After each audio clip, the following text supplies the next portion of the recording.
Good morning বন্ধুরা, আশা করছি তোমরা সবাই ভীষণ ভালো আছো আর আমিও ভালো আছি।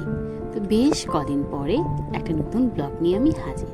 তো আমাদের এখানে বেশ কদিন থেকেই খুব মুষলধারে বলতে পারো বৃষ্টি হচ্ছিল।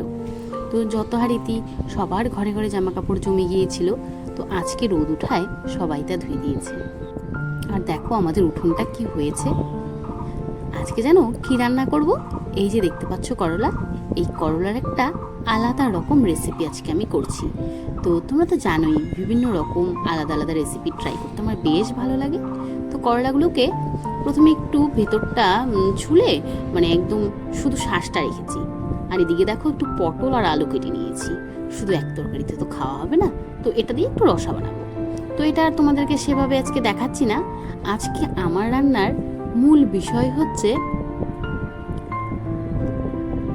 দই করলা বা করলার একটা আলাদা রকম রেসিপি।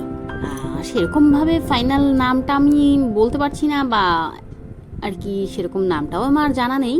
তো চলো রান্নাটা তোমাদেরকে আজকে বলি।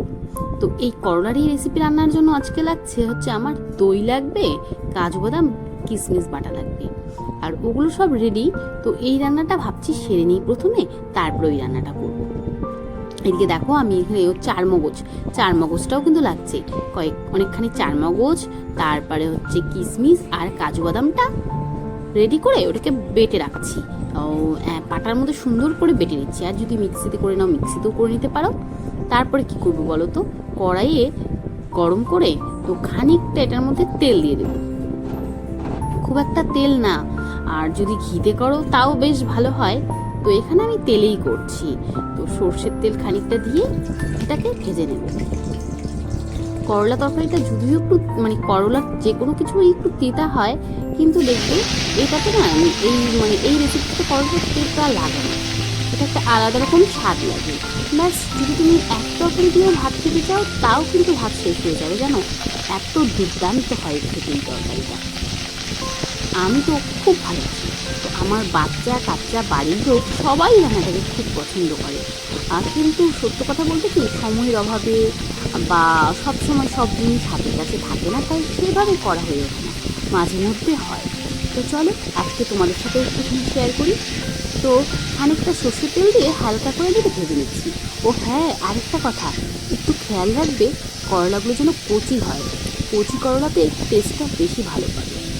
করলাগুলো কচি হলে খেতেও স্বাদটা খুব ভালো আসে, মানে এর বিচিগুলো একদম শক্ত হবে না। মাঝখান থেকে তো আমি বিচিগুলোকে ফেলেই দিয়েছি। তুই দেখো প্রায় আমার ভাজা শেষের দিকে, হালকা করে একটু ভেজে নিচ্ছি এটাকে।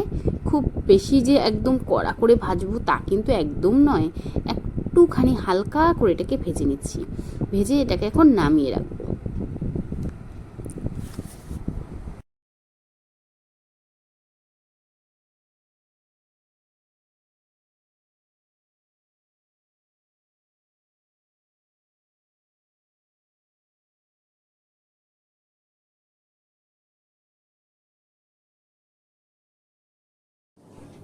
আবারও কড়াইটা গরম করে এর মধ্যে দিয়ে দিচ্ছি খানিকটা সর্ষের তেল।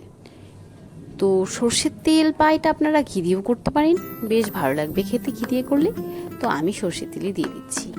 আর এখন এটার মধ্যে দিয়ে দেবো হচ্ছে একটু ফোড়নের জন্য শুকনো লঙ্কা আর জিরে। তো জিরে শুকনো লঙ্কাটা ভাজা ভাজা হয়ে যাক, তারপরে এটার মধ্যে এখন দিয়ে দেবো খানিকটা পেঁয়াজ। তো পেঁয়াজটা অপশনাল, আপনারা চাইলে এটা অ্যাভয়েড করতে পারেন বা দিতেও পারেন, বা আপনাদের পছন্দ মতো যদি কোনো সোমবারে দেওয়ার ইচ্ছা হয় সেটা দিয়েও আপনারা করতে পারেন, কোনো অসুবিধা নেই। তো এটার এই পেঁয়াজটা ভালো করে ভেজে নিচ্ছি। পেঁয়াজটা ভাজা প্রায় হয়ে যাচ্ছে। এই পেঁয়াজটা ভাজা হয়ে গেলে এর মধ্যে এখন দিয়ে দেব তো আগের থেকে যে বেটে রেখেছিলাম চার মগজ, সেই চার মগজ আর হচ্ছে কিশমিশটা এখানে দিয়ে দিচ্ছি। আর এটা দিয়ে ভালো করে একটু কষিয়ে নেবো, খানিকটা জলও দিয়ে নেবেন। তো প্লেটটা ধুয়ে অল্প একটু জল এটার মধ্যে দিয়ে নেবেন। তারপরে এটা ভালো করে একটু কষিয়ে নেবেন, এই হালকা জালে এটাকে সুন্দর করে কষিয়ে নেবেন। তারপরে এটার মধ্যে এখন দিয়ে নেবেন হচ্ছে যে যেরকমভাবে আর কি স্বাদ মতো লবণ খান, সেই স্বাদ মতোটা দিয়ে নেবেন। তো আমরা এখানে যেহেতু 2-3 জনের খাবারই মানে অল্প করে রান্না হচ্ছে, সেজন্য এখানে বেশি দিচ্ছি না। 1 টেবিল চামচ মতো হচ্ছে লবণ দিচ্ছি আর খানিকটা দিয়ে নিচ্ছি। তো এটা লবণটা দেওয়া হয়ে গেলে আরও খানিকটা কষিয়ে নেবেন। দেখবেন কষতে কষতে হালকা হালকা তেল বেরোচ্ছে এই মানে মশলাটা থেকে। এটা তো এখন কষানি স্টেজে আছে, তো আমি আরও খানিকটা তেল দিয়ে নিচ্ছি। তেলটা দিলে আছে রান্নাটা একটু বেশ ভালো হয়। তো এই যেহেতু এটা গ্রেভি টাইপের একটা রান্না বা গ্রেভি বা একটা কী বলবো মশলাদার একটা রান্না, তাই তেলটা একটু বেশিই দিচ্ছি। তারপরে তেলটা দিয়ে ভালো করে এটা কষিয়ে নেবেন। দেখবেন হালকা হালকা তেল ছেড়েছে নাকি। এটা যদি হালকা হালকা তেল ছেড়ে দেয় তাহলে বুঝবেন মশলাটা কষানো হয়ে গেছে। ও হ্যাঁ, আমি কাজু বাদাম বাটাটা আগে দিইনি, তো এটা এখন দিয়ে নিচ্ছি। কাজু বাদাম বাটাটা দিয়ে আরও খানিকক্ষণ কষতে হবে। তো আমি এটা একদম কষানো হয়ে গেছে তারপরেই দিচ্ছি, কোনো অসুবিধে নেই। দিয়ে আরও খানিকক্ষণ কষিয়ে নেবেন। আর রান্নাটা খুব বেশি একটা সময় যদিও লাগে না, এই টোটাল রান্নাটা 20 থেকে 25 মিনিটের মধ্যে সমস্ত রান্নাটা হয়ে যায়। তো দেখুন একদম কষানো প্রায় শেষের দিকে এটা। তো এখানে এখন আমি দিয়ে নেব সেটা হলো দই, যে একদম ফ্রেশ দই খানিকটা। এটা হলুদটা দিয়ে নিচ্ছি এই সময়ে। হলুদটা আগেও দিতে পারেন বা এখন দিতে পারেন, কোনো অসুবিধা নেই। আর খানিকটা দই জল ঝরিয়ে রেখে দেবেন আলাদা করে।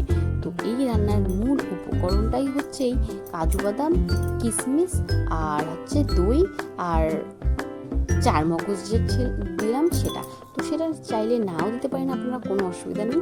কিন্তু দই, কাজু বাদাম, কিশমিশ এই তিনটাই হচ্ছে রান্নার মূল মশলা বলতে পারেন। তো গ্রেভিটাই দই দিয়ে গ্রেভিটা হবে। তো এদিকে মশলাটা টোটালি কষানো কমপ্লিট প্রায়। তো এর মধ্যে এখন আমি দইটা ঢেলে দেব।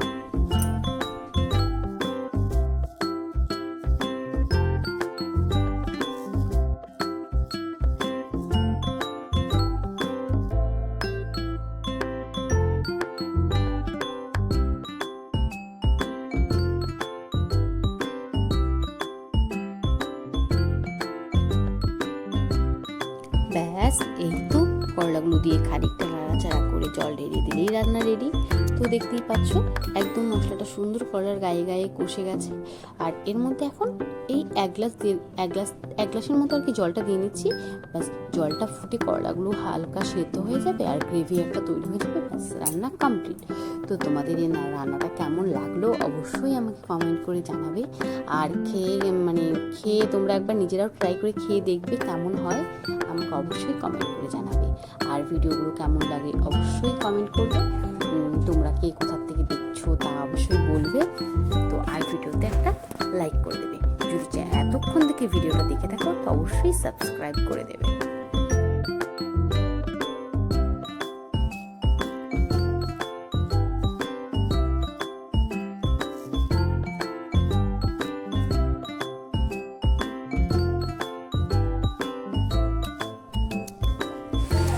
তো এই হলো আমার দই করলা রেসিপি। ফাইনাল। তো ভীষণ সুন্দর লাগছে। অ্যাকচুয়ালি খেতে এটা ভীষণ ভালো হয়। শুধু এক তরকারি, এই তরকারিটা থাকলে সবার ভাত খাওয়া শেষ হয়ে যাবে। একদম তিতা লাগে না, বাচ্চা কাচ্চা সবাই পছন্দ করে। তো রাত্রে এসেছিলাম বিয়ে বাড়িতে আমি, আমার মেয়ে আর আমাদের